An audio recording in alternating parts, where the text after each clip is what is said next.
भार्गव पारिक, भार्गव भाई, पहले मैं चाह रहा हूं कि आप थोड़ा घोषणा पत्र पर बोलिएगा। दंगों पर काफी बात हो गई। आज जो बीजेपी का घोषणा पत्र आया है उसमें कितना दम, अगर आप कंपेयर करें कांग्रेस और आम आदमी पार्टी से? जी बिल्कुल मानिक जी, जो घोषणा पत्र आया है तो उस घोषणा पत्र को दो चीजों में मैं बांटना चाहूंगा। क्योंकि एक तो है वो कानून व्यवस्था की बात पे ज्यादा तवज्जो दिया गया है। दूसरा जो है, जो आपने जिस तरह से यहाँ पे घोषणा की थी कि वो मुफ्त में स्वास्थ्य की सुविधा देंगे, मुफ्त के अंदर एजुकेशन देंगे, तो इन सब चीजों को कुल मिला के उन्होंने उसको जोड़ने की कोशिश की है। लेकिन प्रमुख तौर पे जो मुद्दा रहा है वो प्रमुख तौर पे मुद्दा रहा है कॉमन सिविल कोड का मुद्दा रहा है, आप अगर घोषणा पत्र को बारीकी से देखें तो। और दूसरा वो मुद्दा रहा है वो कि यहाँ पे जितने भी एंटी सोशल है उसके लिए एक कानून बनाया जाएगा कि उनकी मिल्कत वगैरह जब्त की जाए।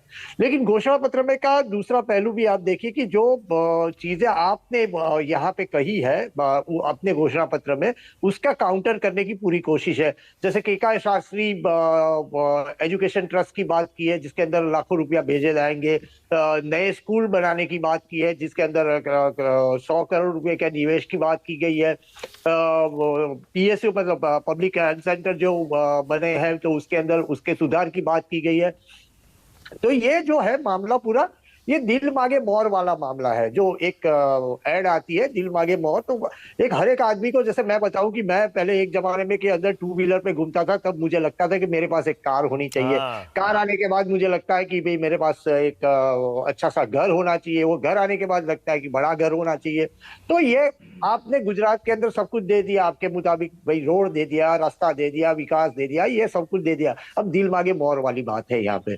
तो ये जो बात है तो उसको पकड़ने की ये नब्ज ने आपने पकड़ी है। तो आपके जो वोट शेयर है, तो आपका वोट शेयर अगर अर्बन एरिया में से खिसक न जाए, इसके लिए इस घोषणा पत्र के अंदर ये सब चीजों की घोषणा की गई है। जिसके अंदर प्रमुख तौर पे जो रहा है वो शिक्षा की बात रही है। क्योंकि गुजरात में सबसे महंगा कोई भी चीज है तो शिक्षा सबसे महंगी चीज है। ओके। और ये जो अमित शाह का बयान है, इस पर कोई असर होता हुआ आप देखते हैं? वाकई गुजरात के लोगों में, आम जनता में ये कनेक्ट करता है क्या? लॉ एंड ऑर्डर, दंगा, ये सब?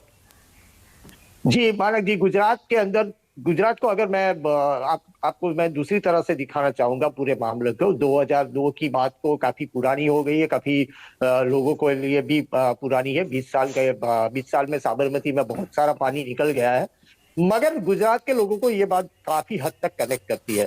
इस बार जैसे अभी बात हो रही थी कि कांग्रेस चुप्पी साधे हुए, लेकिन कांग्रेस की ये रणनीति है पूरी कि इस बार कोई भी लूज बॉल नहीं देना है, ना ही बीजेपी की पीछ पे आना है। 2007 के अंदर जो उन्होंने गलती की थी मौत के सौदागर कह के, और उसके अंदर विक्टिम कार्ड जो बीजेपी ने खेला था, वो विक्टिम कार्ड वो खेलने देना नहीं चाहती है। और दूसरी बात 2012 की अगर बात की जाए कि जहां पे 32 साल के बाद कांग्रेस की 77 सीट्स आई थी, तो 32 साल के बाद आई थी, उस समय वो उन्होंने एक घोषणा की थी। और वो घोषणा ये की थी कि किसी लोगों को, जितने भी लोग हैं वो कांग्रेस के लोग, ये ख्याल रखे कि बुर्खा और टोपी के अंदर कोई वोटिंग करने न जाए। और सॉफ्ट हिंदुत्व पे चले थे जिसमें 77 सीट्स आई थी। तो ये बयान काफी कुछ मायने रखता है। मैं बिटवीन द लाइन्स ही बोल रहा हूँ क्योंकि मैं सीधा ये नेशनल चैनल पे नहीं बोल सकता इस बात को। एब्सोल्युटली। और उसका परिणाम ये आया कि 2019 के चुनाव, आप अपना डेटा देखिए, एक डिबेट में शायद आपके साथ मेरी डिबेट हुई थी, उसके अंदर मैंने ये बताया था खोजा, मेमन और वोरा कम्युनिटी के जो वोट का जो स्विंग हुआ था, वो मुस्लिम वोट का स्विंग सीधा बीजेपी के अंदर गया था। 17.9% वोट गए हैं 2019 में। तो ये सब चीजें बहुत ही मायने गुजरात को अलग तरीके से कनेक्ट करती है। ठीक है।